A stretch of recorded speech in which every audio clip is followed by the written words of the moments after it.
ஆனால் இந்த கோவிலை பொறுத்தவரை தீட்சிதர்கள் தான் பூஜையும் செய்கிறார்கள், அவர்கள் தான் நிர்வாகம் செய்கிறார்கள். HRNC டிபார்ட்மெண்ட் அதில் எந்த நிர்வாக பொறுப்பும் கண்ட்ரோலோ அதற்கு கிடையாது. இந்த கோவிலை தீட்சிதர்கள் சரியாக நிர்வகிக்கிறார்கள் என்று சொல்ல முடியுமா?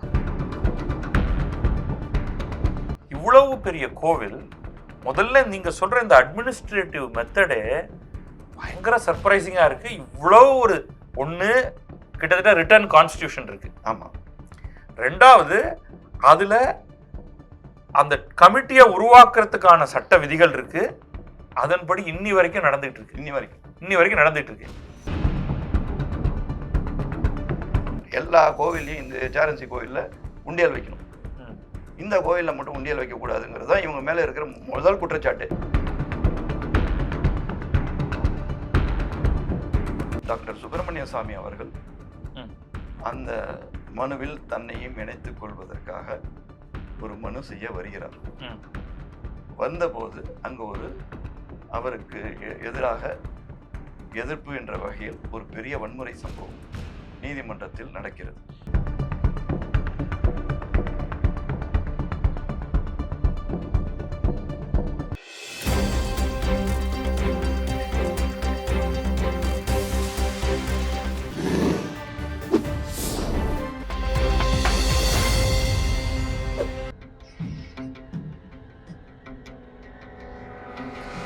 தமிழை நேயர்களுக்கு வணக்கம். நம்ம சமீபத்தில் சிதம்பரம் குறித்த சில நேர்காணல்கள் நம்ம வெளியிட்டிருந்தோம். அது எக்கச்சக்கமான ஆர்வம் நேயர்கள்ட்டேருந்து வந்திருந்தது. அது சம்பந்தமாக இன்னும் ஆழமாக சில விஷயங்களை பற்றி பேச வேண்டும் என்பதற்காக சிதம்பரம் கோவிலின் வழக்கறிஞர் திரு ஜி சந்திரசேகரன் கடந்த 16 ஆண்டுகளாக சிதம்பரம் கோவில் சார்பாக, பொது தீட்சிதர்கள் சார்பாக அவர் பல வழக்குகளை நடத்தி வருகிறார். என்னுடைய நெருங்கிய நண்பரும் கூட. ஸோ அவர்கிட்ட இதை பற்றி பேசுவதற்காக நாம் அவரை இன்றைக்கு நம்முடைய ஸ்டுடியோவுக்கு அழைத்திருக்கிறோம். இன்னொன்று குறிப்பிட்டு சொல்ல வேண்டியது, அவர் கிட்டத்தட்ட 11 வருடங்கள் கடலூர் மாவட்டத்தின் பப்ளிக் ப்ராசிக்யூட்டராக இருந்திருக்கிறார். நீண்ட நெடிய அனுபவம் கொண்ட வழக்கறிஞர். வணக்கம் சார். வணக்கம். வணக்கம். எவ்வளவோ கோவில் இருக்கு தமிழகத்தில், எல்லாவற்றுக்கும் பிரச்சனை இருக்கு. இப்போ சிதம்பரம் கோவில் எந்த விதத்தில் வித்தியாசமானது? ஏன் இதை நம்ம மற்றதோட சேர்க்காம தனியாக கருத வேண்டியதற்கான ஒரு இடம் இருக்கு? நான் அந்த வழக்கில் கடந்த 16 ஆண்டு காலமாக ஈடுபட்டதின் பேரிலும், அதே ஊரில் அந்த நடராஜர் கோயில் அருகிலேயே என் வீடு அமைந்திருப்பதால், அவர்களுடன் குழந்தை பருவத்திலிருந்தே அந்த கோயிலுடன் நான் நெருங்கி தொடர்பு கொண்டதால், நான் சொல்வது என்றால் முக்கியமாக அந்த கோவில் என்பது, கோவிலில் அர்ச்சகர் செய்யும் அர்ச்சனை மற்றும் பூஜை மற்றும் மத காரியங்களில் ஈடுபடும் தீட்சிதர்களே அதை நிர்வகிக்கிறார்கள். மற்ற கோவில்களில் பூஜையை மட்டும்தான் அர்ச்சகர் செய்வார். சரி. ஆனால் இந்த நடராஜர் சபாநாயகர் கோவில் என்றுதான் அது அழைக்கப்படுகிறது. சபாநாயகர் கோவில் என்று அழைக்கப்படுகிறது. ஆனால் நடராஜர் கோவில் என்பதுதான் பாப்புலராக எல்லாரும் சிதம்பரம் நடராஜர் கோவில்.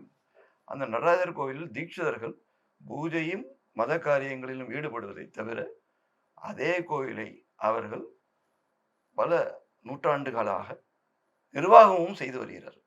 இதுதான் அதில் முக்கியமான ஒன்று. மற்ற கோவில் எல்லாம், தமிழ்நாட்டில் உள்ள மற்ற பெரிய கோவில்கள், மற்ற சில சிறிய கோவில்கள் மொத்தம் 44,000 என்று கணக்கு சொல்கிறார்கள். அதெல்லாம் HRNC டிபார்ட்மெண்ட் கீழே நிர்வாகம் செய்யப்பட்டு வருகிறது.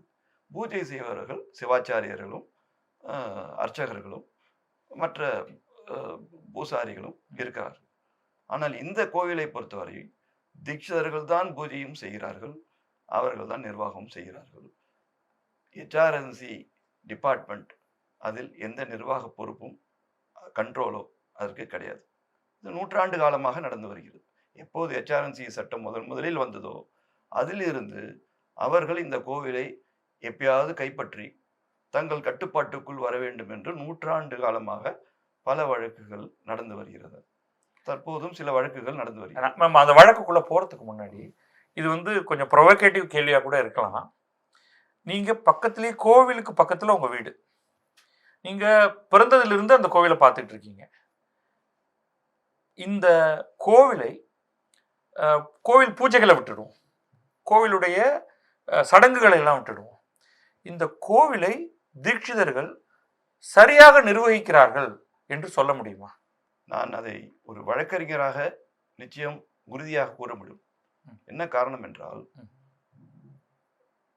19ஆம் நூற்றாண்டு கடைசியிலேயே அவர்கள் கோவில் சட்டம் என்று அவர்களை எவ்வாறு நிர்வாகம் செய்ய வேண்டும் என்பதை இந்த தற்போது உள்ள தீட்சிதர்களின் மூதாதையர்கள் 19ஆம் நூற்றாண்டின் கடைசியில், அந்த வருஷம் எனக்கு சரியாக இப்போ டக்குன்னு என்று ஞாபகம் படவில்லை, 1868 1898 என்பது தெரியவில்லை, கோவில் சட்டம் என்பதை அவர்களே உருவாக்கி அந்த சட்டப்படிதான் அந்த நிர்வாகம் நடைபெறுகிறது.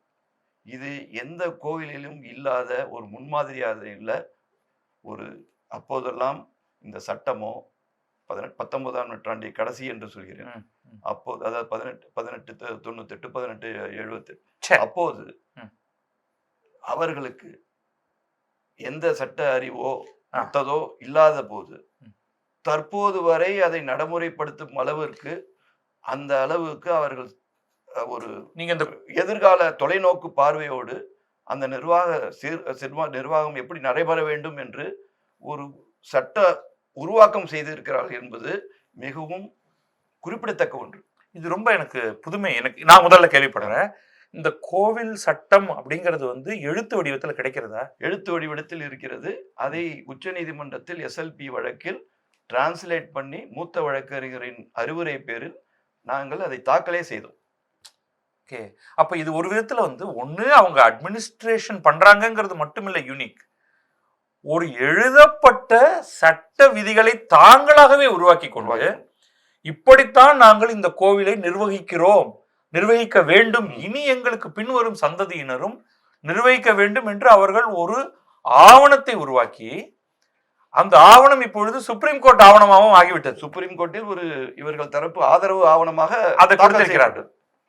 அதனால்தான் உச்ச நீதிமன்றம் இவர்கள் தனி சமய பிரிவினர் மட்டும் இல்லாமல் நிர்வாகம் செய்வதிலும் அவர்கள் தனித்துவமாக பல அதாவது 2 நூற்றாண்டுகளாகவே அவர்கள் ஒழுங்காக அதை செய்து வருகிறார்கள் என்பதை கருத்தில் ஏற்கொண்டது.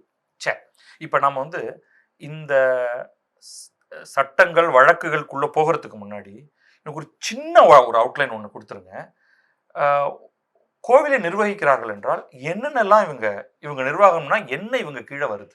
அதில் தான் இப்போ மத ரீதியான நீங்க சொன்னீங்க, மத ரீதியை விட்டு பூஜை எல்லாம் அதெல்லாம் விட்டுடும்.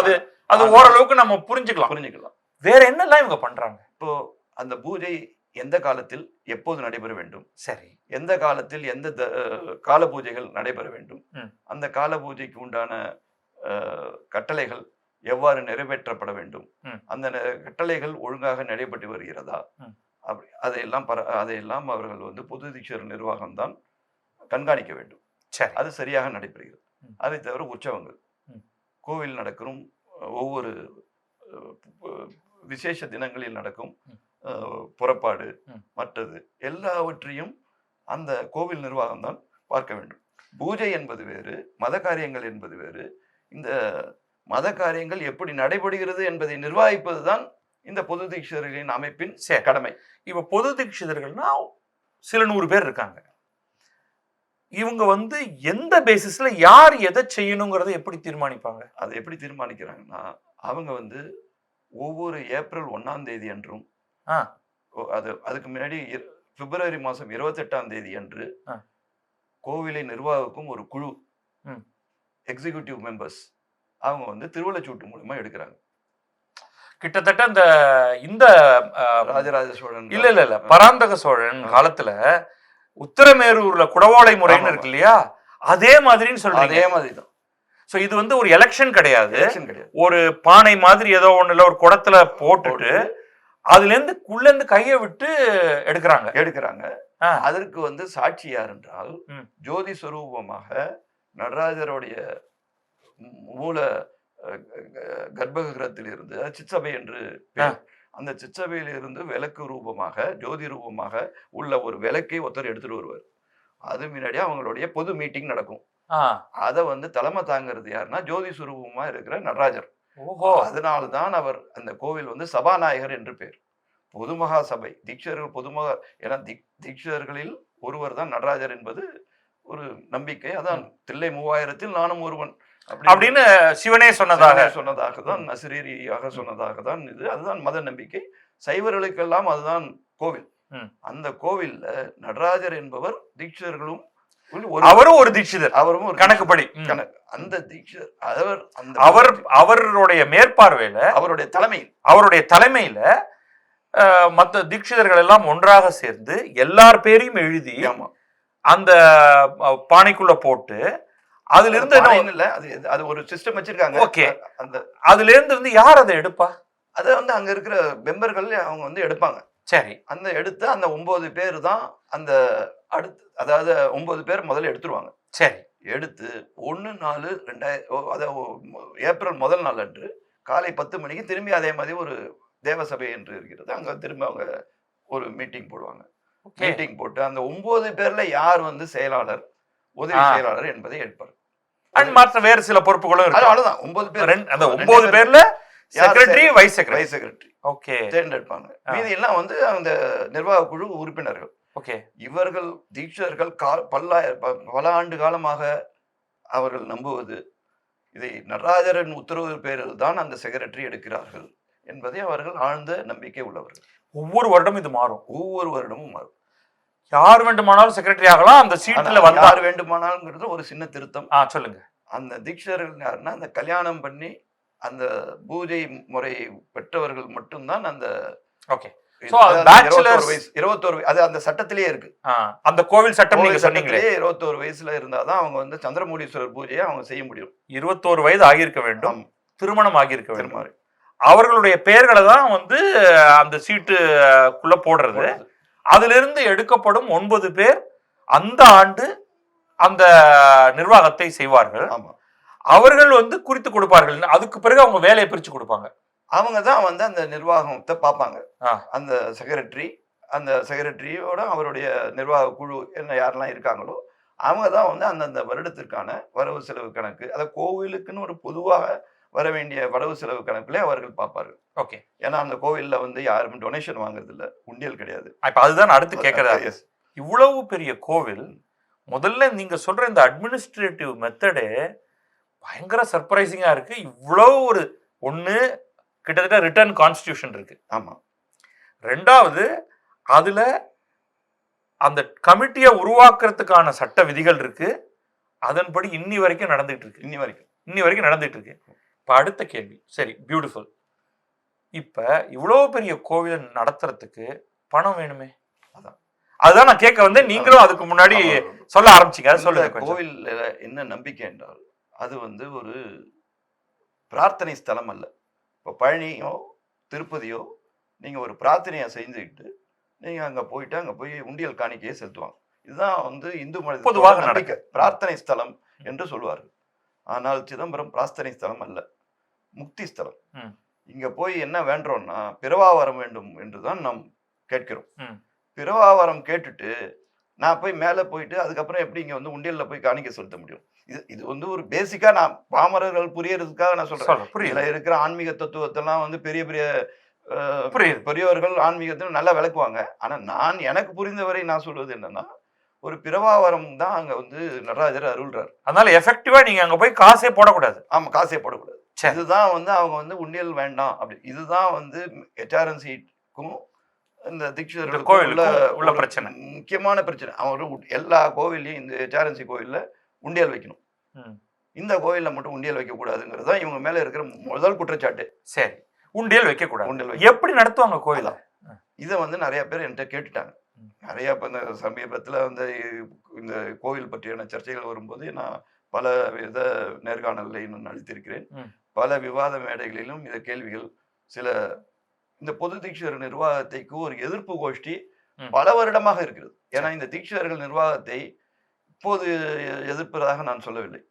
பல வருடமாக இந்த தீட்சிதர்கள் மட்டும் எப்படி பூஜையும் செய்து கொண்டு நிர்வாகமும் பண்ணிக்கிட்டு ஹெச்ஆர்என்சி கண்ட்ரோலில் வராமல் எப்படி இருக்கலாம், அரசு கண்ட்ரோலில் தான் இருக்கணும்னு சொல்லிட்டு ஒரு ஒரு சில ஒரு பிரிவினர் ம்.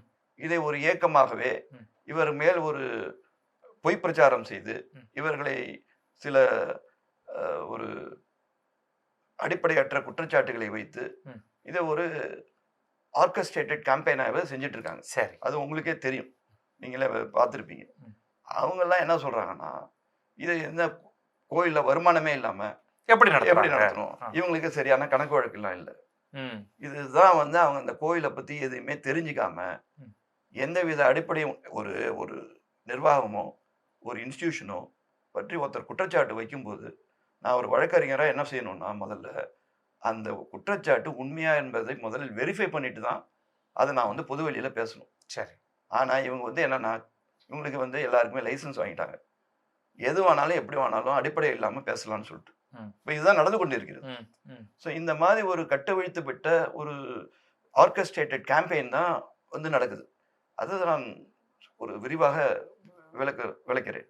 எப்படி என்றால், அங்கே வந்து ஆரம்பத்திலேருந்து கோவிலில் வந்து எப்படின்னா கட்டளைகள் மூலமாக தான் பச்சைபாஸ் கட்டளை, எம்எஸ் பாடசாலை, இன்னும் பெரிய பெரிய அந்த மலினி ட்ரஸ்ட்டு, ம். இவங்கெல்லாம் வந்து அவங்க ட்ரஸ்ட்டு ஏற்படுத்தி அந்த ட்ரஸ்ட் மூலமாக திருவிழாக்கள், ம். டெய்லி பண்ணுற பூஜை, ம். நித்திய கட்டளைக்கு தனியாக பேர் பண்ணுறாங்க. அதுக்கப்புறம் மாச கட்டளை இருக்கு, சில விசேஷ தினங்களை புறப்பாடு பண்ணுறதுக்கு ஒரு கட்டளை இருக்கு. சரி. கிட்டத்தட்ட பல கட்டளைகள் இருக்கிறது. அந்த கட்டளைகள் எல்லாரும் அவர்களுக்கு நிலம் இருக்கு. ம். கட்டளைக்கு நிலம் எழுதி வச்சிருக்கிறாங்க, அதுக்கு வந்து இது பண்ணி வச்சிருக்காங்க. அந்த கட்டளைதாரர்கள் வந்து நிறைவேற்ற வேண்டும்.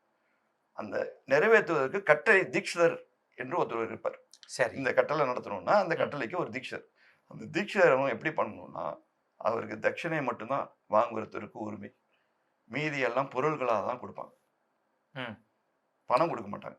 தட்சிணைங்கிறது அவருக்கு எடுத்துட்டு போறது, அவர் வீட்டுக்காக, சர்வீஸ் சர்வீஸுக்காக. அந்த கட்டளையை நிறைவேற்றுறதுக்காக அந்த அப்பெல்லாம் பார்த்தீங்கன்னா 50 பைசா, ₹1 ₹2 அப்படிங்கிறது மாதிரி தான் இருக்கும். அது காலகாலத்தில் இப்போ இருக்கிற சமகாலத்துக்கு தகுந்த மாதிரி கட்டளைக்காரங்க வந்து அவங்க பெருந்தன்மையாக இருந்தாங்கன்னா அவங்க, ஆனால் கட்டளையில் எழுதியிருக்கிறதுன்னு பார்த்தீங்கன்னா ரொம்ப மிக குறைந்தபட்சமாக இருக்கும். ஏன்னா அது 100 ஆண்டு காலமாக நடக்க வேண்டும் கட்டளை. ஸோ ஆனால் பொருள்கள் வந்து கரெக்டாக இருக்கும்.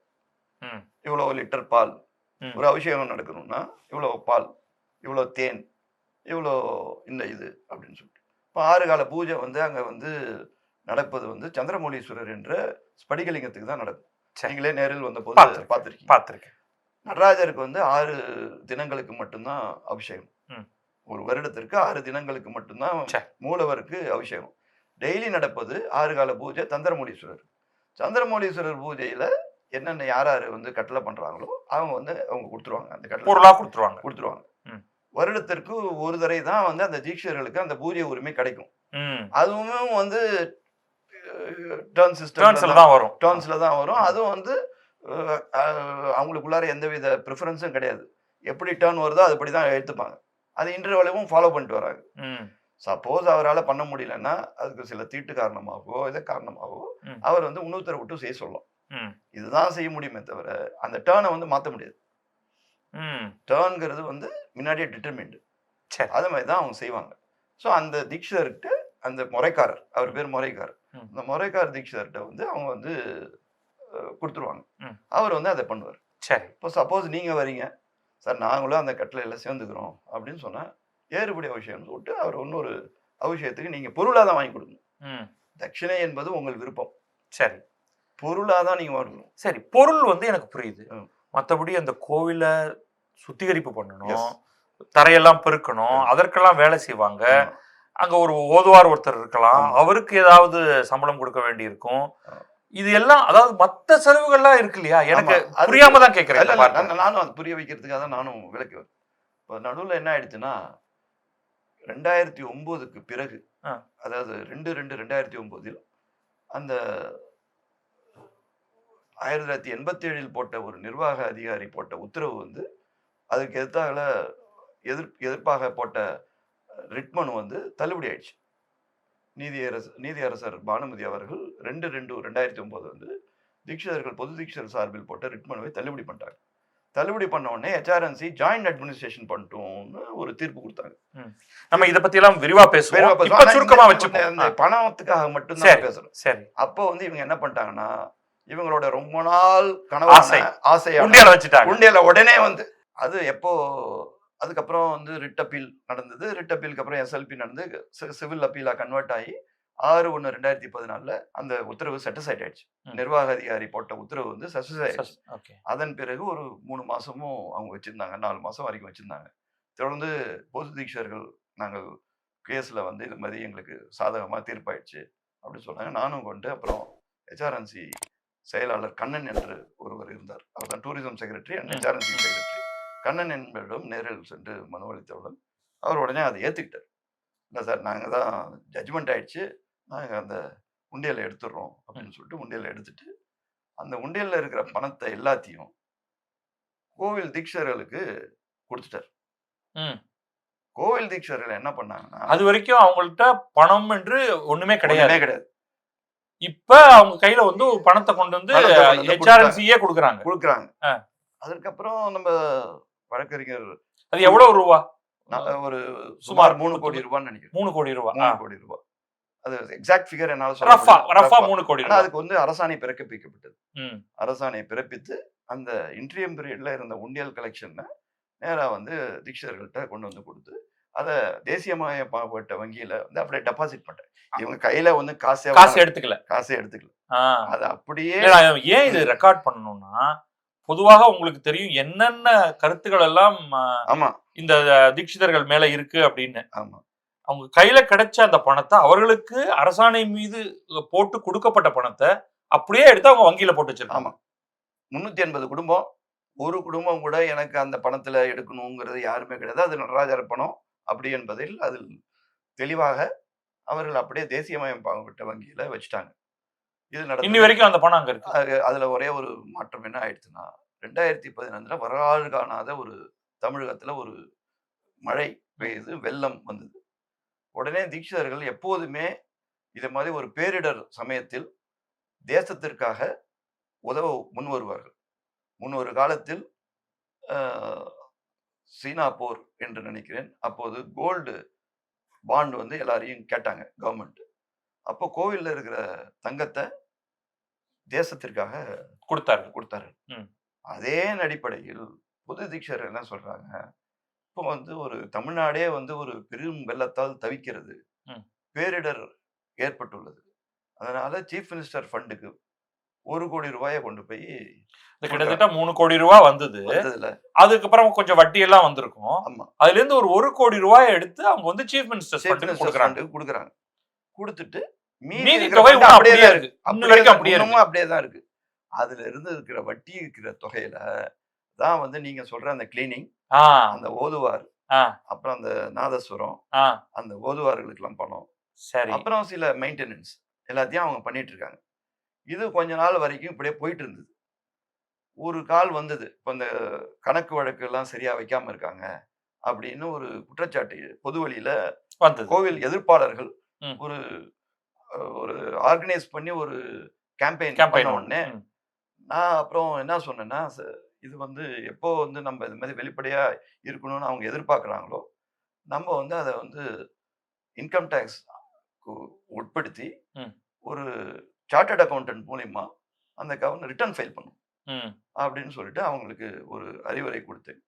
அதன் அடிப்படையில் அந்த கோவில் நிர்வாகமும் அவங்க பொது சபமாக சபையை கூட்டி, இல்லை இப்போ இந்த இப்போ இருக்கிற காலகட்டத்திலலாம் நான் வந்து அந்த மாதிரி வெளிப்படையாக இன்கம் டேக்ஸ் ரிட்டர்ன் ஃபைல் பண்ணணும் அப்படின்னு சொன்ன உடனே அவங்களும் அதை ஒப்புக்கொண்டு இப்போ கடந்த ஒரு சில வருடங்களாக ஒரு சார்ட் அக்கௌண்டன்ட் ஃபர்ம், அவங்க வந்து external auditor, not an auditor appointed by internal auditor கிடையாது, ஹெச்ஆர்என்சி டிபார்ட்மெண்ட்ல எல்லாமே வந்து இன்டர்னல் ஆடிட் தான். அதுக்கும் அவங்க எக்கச்சக்கமாக பணத்தை வேற எடுத்துக்கிறாங்க. ஒழுங்கான ரிப்போர்ட்டும் தரதில்ல. மாறாக மிகுந்த வெளிப்படைத்தன்மையோடு தீட்சிதர்கள் எக்ஸ்டர்னல் ஆடிட்டர் அப்பாயிண்ட் பண்ணி, அதுவும் அவங்க கேட்காத பணம் அவங்க கையில திணிக்கப்பட்ட பணத்துக்கு ஆடிட் பண்ணிட்டு இருக்காங்க. இதுதான் உண்மை. ஆனால் இந்த உண்மையை நாம் உறக்க சொல்ல வேண்டியதாக இருக்கிறது பொதுவெளியில். நான் தனிநபராக இந்த ஒரு உங்கள் தமிழலை சேனல் மூலமாக பல்லாயிரக்கணக்கான லட்சக்கணக்கான நேயர்களுக்கு இந்த குரல் உரத்த குரலில் போக வேண்டும் என்பதுதான் எனது விருப்பம். உடனே இந்த கேள்விக்கு வந்துடும், நீங்க உங்களை எப்படி இந்த கோவில் அல்லது தீட்சிதர்கள் தங்களுடைய வழக்கறிஞராக நியமித்தார்கள்? எந்த கட்டத்துல? அதுக்கு முன்னாடி என்ன நடந்துகிட்டு இருந்தது? நீங்க எப்படி உள்ள வரீங்க? 2/2/2009 நீதியரசர் பானுமதி அந்த தீர்ப்பை வழங்கின உடனே அந்த தீர்ப்பு என்ன சொன்னுச்சு? தீர்ப்பு வந்து என்னன்னா, அதுக்கு ஒரு சிறிய ஒரு பேக்ரவுண்ட் சொல்லிடுங்க. 1987 இந்த கோயில் நிர்வாகம் சரியில்லை என்று சில குற்றச்சாட்டுகளை வைத்து, அதெல்லாம் நிரூபிக்கப்பட்ட குற்றச்சாட்டு இல்ல, குற்றச்சாட்டுகள் மட்டுமே, எதுவுமே ப்ரூவன் அலிகேஷன்ஸ் கிடையாது.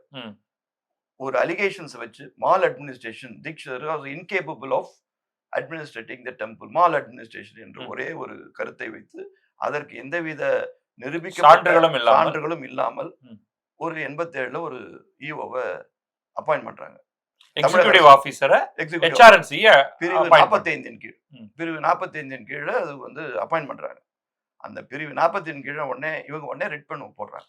அதாவது தீட்சிதர்கள் அதை எதிர்த்து ரிட் பெட்டிஷன் போடுறாங்க. ரிட் பெட்டிஷன் போட்ட உடனே அந்த ரிட் பெட்டிஷனை தனி நீதிபதி விசாரிக்கிறார்.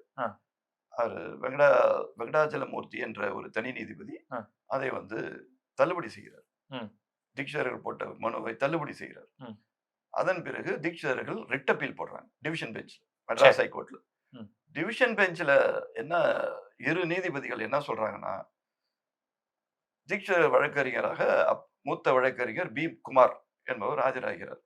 அவரிடம் வந்து அந்த டிவிஷன் பெஞ்ச் என்ன சொல்கிறது என்றால், சார் இந்த ரிட் அப்பீல நாங்க வந்து அட்ஜுடிகேட் பண்றதை விட நீங்க ஒரு அப்பீல் ப்ரொவிஷன் ஒன்று இருக்கு, அந்த அப்பீல் ப்ரொவிஷன் படி நீங்க போய் HRNC செக்ரட்டரி, அதாவது தமிழக அரசுக்கே போங்க, கோர்ட்டுக்கு வரீங்க, நீங்க ரிட் போட வேண்டாம், நீங்க ரிட் அப்பீல வந்து நீங்க அங்க போயின்னு சொல்லிட்டு அதை ஒரு ரிமாண்ட் பண்ற மாதிரி, ரிமாண்ட்னு கிடையாது, direction was given to approach by way of appeal before the secretary, principal secretary, HRNC department. சரி, உடனே அரசு துறையில போய் முதன்மை செயலாளருக்கு முன்னாடி இவங்க அப்பீல் போடுறாங்க. அதுக்கு ப்ரொவிஷன் இருக்கு, HRNC ஆக்ட்ல இருக்கு, அதுபடி போடுறாங்க.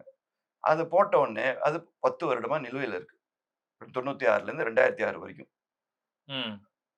அப்ப 2006ல வந்து அந்த திருப்பி அந்த மேல்முறையீடை திரும்பி தள்ளுபடி பண்றாரு பிரின்சிபல் செக்ரட்டரி.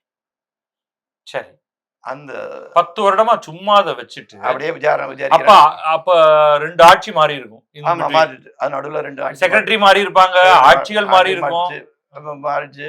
கரெக்டா வந்து எப்போ வந்து குறிப்பா சொல்லணும்னா 30/5/2006 அப்போது வந்து தமிழகத்துல தேர்தல் 2006ல வந்து திரும்ப ஒரு ஆட்சி மாற்றம் ஏற்பட்டது.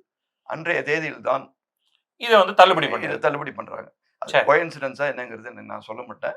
பட் ஆனா அந்த தேதி வந்து பாத்தீங்கன்னா எப்போ வந்து ஒரு எலெக்டட் கவர்மெண்ட் 2001ல இருந்து 2006 கவர்மெண்ட் போனதுக்கு பிறகு, 2006 கவர்மெண்ட் வந்ததுக்கு பிறகு, புது கவர்மெண்ட் வந்ததுக்கு பிறகு நான் அரசியல் பேச விரும்பவில்லை. அதனால நான் எந்த அரசியல் கட்சியை பற்றியும் நான் சொல்லவில்லை. இப்ப 2006ல அது டிஸ்மிஸ் ஆச்சு. டிஸ்மிஸ் ஆன உடனே இவங்க 2006ல திரும்பவும் போய் ரிட்டுக்கு போறாங்க. இன்னொரு முறை அதை போய் அந்த செக்ரட்டரி போட்ட இது தப்பு. ஏனென்றால் இதுக்கெல்லாம் என்ன காரணம்னா, அடிப்படையா ஏன் இந்த மாதிரி தீட்சிதர்கள் வந்து திரும்ப திரும்ப உயர்நீதிமன்றத்தை அணுகுறாங்கன்னா, ஏற்கனவே 1951ல சிறுவுரிமட் கேஸ்ல ஜாயிண்டா பொது தீட்சிதர் கேஸையும் சேர்த்து விசாரிச்சு டிவிஷன் பெஞ்சு தீட்சிதர்கள் தான் தனி சமய பிரிவினர், அவர்களுக்கு ஆர்டிகல் 26 படி அவர்களுக்கு நிர்வாகம் பண்ணுவதற்கு உரிமை உள்ளது, அதற்கு அரசியல் சாசன பாதுகாப்பு உள்ளது என்று ஒரு ஜட்ஜ்மெண்ட்டை கொடுத்தாங்க. அந்த ஜட்ஜ்மெண்ட் மேல தமிழக அரசு அப்பீல் போச்சு. சிறுவுரிமட் கேஸ் மேலேயும் அப்பீல் போச்சு, இந்த தமிழ்நாடு அரசு கேஸ் மேலேயும் அப்பீல் போச்சு, சிதம்பரம் கேஸ் மேலேயும் அப்பீல் போச்சு. அதுல 51, 52, 54ல என்ன ஆயிடுச்சுன்னா, போய் அந்த அப்பீல போய் வித்ரா பண்ணிக்கிறாங்க தமிழக அரசு. சிதம்பரம் கோவில் போட்ட இதை வந்து அப்பீல வந்து வித்ரா பண்றாங்க ஃபுல் பெஞ்ச்ல, கான்ஸ்டிடியூஷனல் பெஞ்ச்ல, ஃபுல் பெஞ்ச்ல போய் வித்ரா பண்ணிக்கிறாங்க 5 மெம்பர் பெஞ்ச்ல.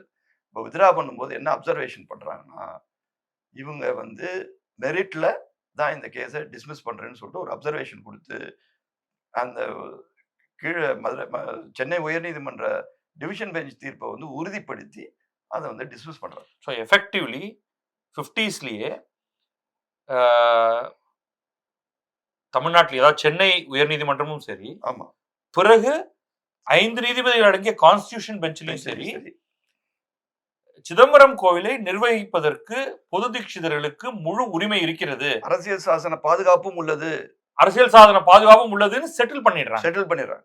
சரி. அந்த செட்டில் பண்ண தீர்ப்பு இருக்கிறதுனால தான் திரும்ப திரும்ப தீட்சிதர்கள் வந்து உயர்நீதிமன்றத்தை அணுகுறாங்க. இப்ப இந்த 87ல வந்து ஒரு ஈவோ வருது இல்லையா, அதை வந்து அணுகுறாங்க. இப்போ நான் உங்கள்கிட்ட விட்ட இடத்துல இருந்து நான் இப்ப சொல்றது என்னன்னா, 2006ல வந்து செக்ரட்டரி வந்து அதை வந்து தள்ளுபடி பண்ண உடனே இவங்க வந்து திரும்ப வந்து சனி நீதிபதி கிட்ட திரும்ப ரிட் பிட்டிஷன் போடுறாங்க. சரி. 18248 ஆஃப் 2006 கரெக்டா ஞாபகம் நினைக்கிறேன், அது போடுறாங்க. அப்போ வந்து திரும்ப வந்து ஸ்டே கொடுக்குறாங்க அந்த இதுக்கு, writ petition admitted and stay was granted. Then அந்த வழக்கு அப்படியே நீதியரசர் பானுமதி கிட்ட வருது விசாரணைக்கு. இந்த இடத்துல தான் நீதியரசர் பானுமதி அவர்கள் ஒரு தீர்ப்பு ஒன்று கொடுக்குறாங்க. அந்த தீர்ப்பு என்னன்னா, ஒரு சட்ட ஒப்புக்கொள்ளப்பட்ட வெல் செட்டில்டு லீகல் பொசிஷன்ல இருந்து இதை டீவியேட் பண்ணி ஒரு தீர்ப்பு கொடுக்குறாங்க. அவங்க என்ன சொல்றாங்கன்னா, 1951ல வாங்கின தீர்ப்பு அந்த காலத்துக்கு தான் பொருந்தும். அதுக்கப்புறம் சப்சிக்வெண்டா இந்த ஆர்டிகல் 26ல நிறைய தீர்ப்புகள் வந்து விட்டது. அதனால் அந்த தீர்ப்பு முன் தீர்ப்பாக எடுத்துக்கொள்ளக்கூடாது என்று ஒரு தவறான ஒரு தீர்முடிவை அவர்கள் அறிவிக்கிறார்கள். அதை எடுத்து பொது தீட்சிதர்கள் ரிட் அப்பீல் போடுறாங்க. ரிட் அப்பீல் வந்து திரும்ப வந்து 2 நீதிபதிகள், ரவிராஜ பாண்டியன் அவர்கள் நீதியரசர் டி ராஜா அவர்கள் 2 பேர் முன்னாடி வருது போகுது. ஓகே. இந்த தனி நீதிபதி தீர்ப்பு அளித்து அதற்கு பிறகு ரிட் அப்பீல் கொண்டு வந்து விசாரணை செய்வதற்கு வருவதற்குள் சென்னை உயர்நீதிமன்றத்தில் டாக்டர் சுப்பிரமணிய சாமி அவர்கள் அந்த மனுவில் தன்னையும் இணைத்துக் கொள்வதற்காக ஒரு மனு செய்ய வருகிறார்.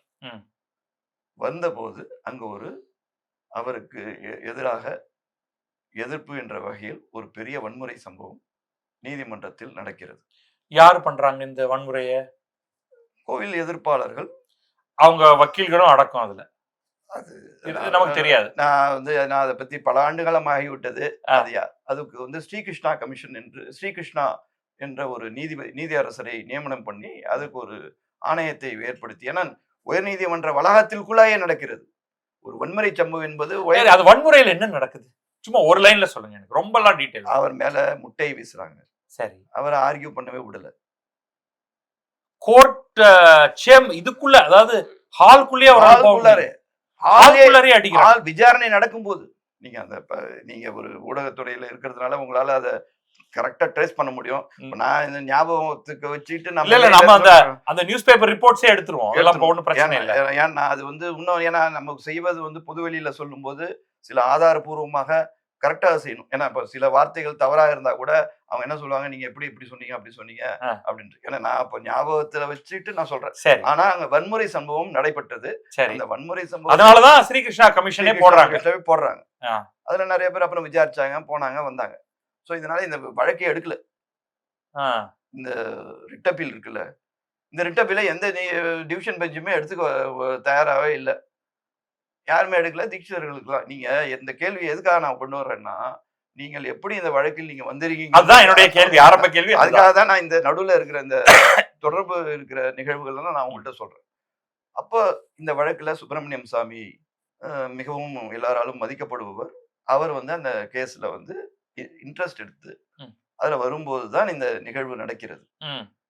உடனே அவர் வந்து சிதம்பரம் சில தீட்சிதர்கள்ட்ட என்ன கேட்கிறாருன்னா, ஹரன் என்ற ஒரு பத்திரிகையாளர் அவரிடம் என்ன கேட்கிறாரு, சிதம்பரத்துல ஓரளவு ஆங்கிலம் பேச தெரிந்த, அந்த சிதம்பரத்தில் நடக்கிற விஷயங்களை எனக்கு எடுத்துரைப்பதற்காக ஒரு வழக்கறிஞரை எனக்கு அறிமுகம் செய்துங்கள் அப்படிங்கிறாங்க. அப்போ எனக்கு தெரிந்த ஒரு 4 தீட்சிதர்கள் வராங்க. ஹரன் என்ற பத்திரிகையாளரும் என்னை தொடர்பு கொள்கிறார். தொடர்பு கொண்டு இந்த மாதிரி டாக்டர் சுப்பிரமணியம் சாமிக்கு இந்த வழக்கு சம்பந்தமான தகவல்களை நீங்கள் தெரிவிக்க வேண்டும்.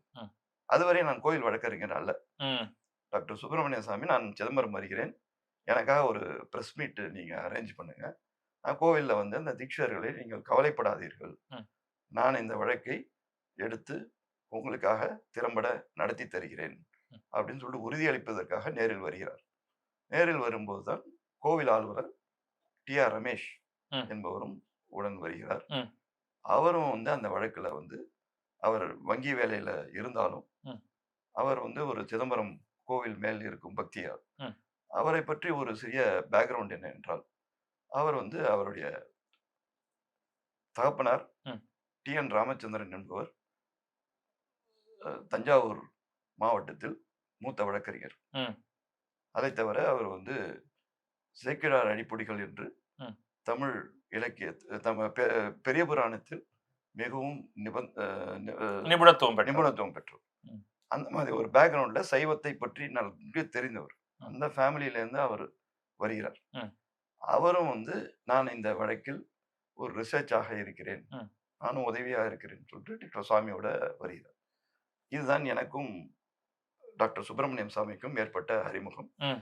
கோவில் ஆளுநர் ரமேஷுக்கும் எனக்கும் ஏற்பட்ட அறிமுகம். அவர் வந்து டி.ஆர். ரமேஷ் என்பவர் அவர் வந்து வழக்கறிஞர் இல்லையே தவிர வழக்கறிஞர் ஃபேமிலியிலேருந்து வந்தவர். அவருடைய பாட்டனார் ஆண்டிக்காடு பாலு என்பவர் மிக சிறந்த சட்ட மேதை, ம். ஒரு பெரிய வழக்கறிஞர், முன்னோடி வழக்கறிஞர் தஞ்சாவூர் மாவட்டத்தில். ம். அந்த மாதிரி ஒரு பேக்ரவுண்டில் உள்ளவர் தான் அவர் டி.ஆர். ரமேஷ். அவரும் வந்து இந்த வழக்கை உதவி பண்ணுறதுக்காக, ரிசர்ச் பண்ணுறதுக்காக வருகிறார். சரி. அப்போ வந்து டாக்டர் சாமி இந்த வழக்கை இங்க ரிட் அப்பீல் நடத்துவதற்கு ம். நமது மூத்த வழக்கறிஞர் சென்னை உயர்நீதிமன்றத்தில் உள்ள ஜி. ராஜகோபால், ம். ஜி. ராமசாமி என்ற மூத்த வழக்கறிஞர் இருந்தார். அட்டார்னி ஜெனரல் என்ற போன்ற பதவியிலே வைத்தவர் அவருடைய சகோதரர். ம். அவர் ஜி. ராஜகோபாலனிடம் ஒப்படைக்கிறார். நான் அப்போதுதான் தீட்சிதர்கள் வந்து பி. குமார் மூத்த வழக்கறிஞரிடமிருந்து கட்டை வாங்கி கொண்டு என்னை வந்து ரிட் அப்பீல்ல எங்களுக்காக நீங்க வக்காலத்து போடுங்க அப்படின்னு சொல்லிட்டு என்னை கேட்குறாங்க. ம். நான் உடனே ஒரு வக்காலத்து போடுறேன். ஸோ அப்போதான் இந்த வழக்குல நான் வந்து என்டர் ஆகிறேன். 2009 ரிட் அப்பீல்ல தான். ம். ஜி. ராஜகோபாலன் என்பவர் மிக திறமையாக ம். அந்த கேஸை வாதிட்டார். பல நாட்கள் அந்த விசாரணை நடைபெற்றது. நீதிமன்றத்தில் நடைபெற்ற வாதங்கள் எல்லாமே பார்க்கும்போது அரசு தரப்புக்கு எந்தவித ஒரு சாதகமான ஒரு வாதமே எடுபடாத நிலையில் தான் இருந்தது. மிக திறமையாக அவர் நமது மூத்த வழக்கறிஞர் கோவில் சார்பாக வாதிட்டார். ம். ஆனால் முடிவை பார்க்கும்போது பார்த்தால் தனி நீதிபதி தீர்ப்பை விட இன்னும் மோசமாக டேமேஜ் பண்ற அளவுக்கு மோசமாக நான் சொல்லக்கூடாதுங்க. சரி. நான் வந்து அதாவது தீட்சிதர்களுக்கு பாதிப்பு ஏற்படும் வகையில், நான் என்ன வேர்ட்ஸ் ரொம்ப கேர்ஃபுல்லா யூஸ் சரி. அந்த பாதிப்பு ஏற்படும் வகையில் ஒரு தீர்ப்பு, 2வது தீர்ப்பு வருகிறது. இது எந்த வருடம்? அது வந்து 2009 எனக்கு ஜூலை மாதம் என்று நினைக்கிறேன். சரி. ஜூலை மாதத்துல வருது. எங்களுக்கு என்ன செய்வது என்றே தெரியவில்லை. டி.ஆர். ரமேஷும் சரி, எங்களுக்கு ஒரே ஒரு வழிகாட்டி, சட்டத்தின் ஆலோசகர் எல்லாமே வந்து எங்களுக்கு டாக்டர் சாமி தான். எங்களுக்கு உச்ச நீதிமன்றத்தில் யாரையும் தெரியாது. டாக்டர் சுவாமி சுப்பிரமணியம் சாமி அவர்கள் தான் சாந்தோம்ல பாபநாசம் தெருவில் அவர்கிட்ட போய் நாங்கள் என்ன சார் செய்யறது, தீட்சிதர்கள்லாம் கலங்கிட்டாங்க. ஏன்னா 2 நீதிபதியும் மாற்றி மாற்றி அவங்களுக்கு எதிராக தீர்ப்பு கொடுத்த உடனே அவங்களும் கலங்கிட்டாங்க. ஆனால் அவங்க நடராஜா பேர்ல நம்பிக்கை வச்சிருந்தாங்க. எப்படியும் நல்லது நடக்கும் அப்படிங்கிறது அவங்களுக்குள்ளார ஒரு நடராஜர் பேர்ல இருக்கிற நம்பிக்கையில அவங்க இருந்தாங்க. சரி. ஆனா அப்போது நம்ம எல்லாம் வந்து வழிகாட்டினது யாருன்னா டாக்டர் சுப்பிரமணிய சாமி.